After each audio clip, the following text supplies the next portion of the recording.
matapos ho yung aksyon dyan sa Senate nitong nakaraan, nagkaroon ng kudita, nagkapalitan ng leadership, tapos may putukan, tapos may tumakas, may nawala, tapos biglang impeachment na iko-convene na sila kaagad ngayon as impeachment court.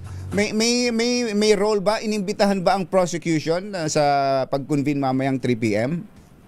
Well, doon po sa sulat ni Senate President Cayetano, nakalagay po doon, it shall be convened on May 18. The parties shall in due course be directed to appear before the Senate. So ang basa namin doon, sa totoo lang, baka kailangan pa namin maghintay ng isa pang imbitasyon galing sa kanila. But yun po ang pag-uusapan din namin po uli mamaya.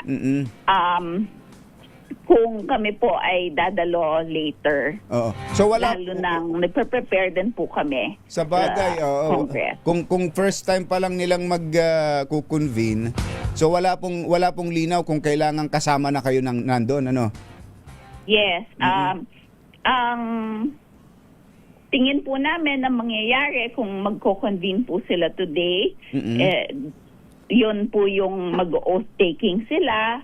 They will approve the Senate rules on impeachment. Yun po ang mangyayari, na sa totoo lang, wala naman din kaming role pa doon.